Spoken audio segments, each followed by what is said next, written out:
Assalamu alaikum, monsieur le ministre, messieurs les ministres, Andal.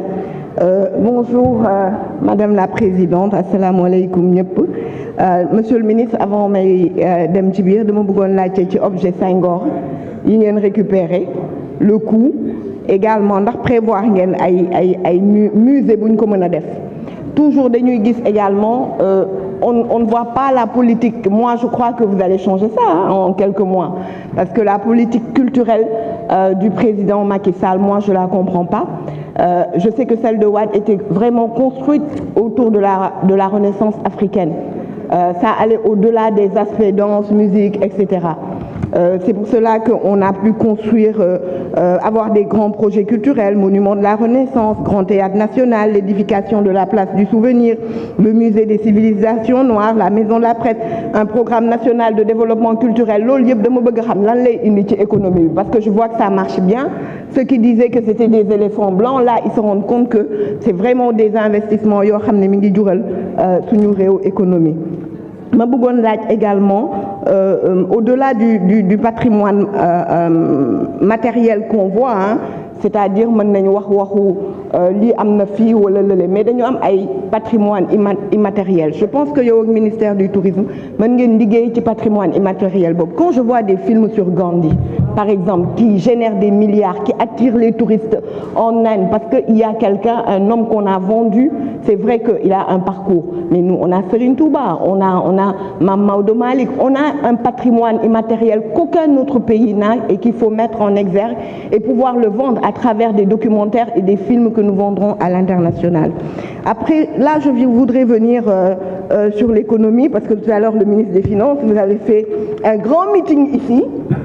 Un très grand meeting politique pour certainement soutenir le candidat et expliquer votre bilan. Alors je voudrais juste rappeler qu'une croissance soutenue qui s'appuie sur un cadre macroéconomique stable entre 1990 et 1999, le PIB réel était de 2,7%. 2010, PIB réel de 4%. 13 ans après, on est toujours à 4%, monsieur le ministre. On est toujours à 4%, hein, selon vos propres documents. Quand on analyse l'historique de la croissance économique, on constate que pendant 2 décennies précédant l'alternance, le taux de croissance du PIB était de 2,9% entre 80 et 90 et 2,7% entre 90 et 99, ce qui était égal au rythme de la croissance démographique, plus 2,5.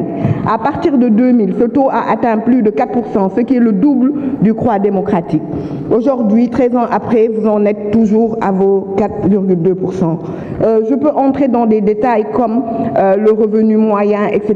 et la croissance, le ratio de la croissance. Mais ce serait un peu trop long. Je vous attends le jour de la conclusion, le jour que vous aurez pour présenter le budget, pour qu'on rentre dans plus de détails. Je me rends compte également, et je reviens dessus, l'IDH, ça vous n'en parlez jamais.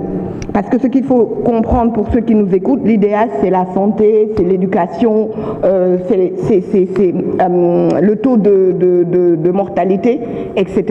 Mais vous êtes très très mal placé. Le Sénégal est super mal placé. Vous nous avez servi l'année dernière un discours comme quoi on recompte, il y a une nouvelle façon de compter.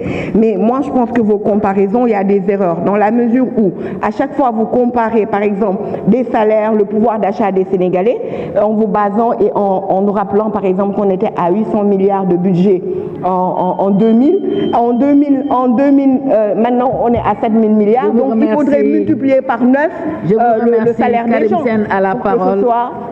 Modou Baragay se prépare.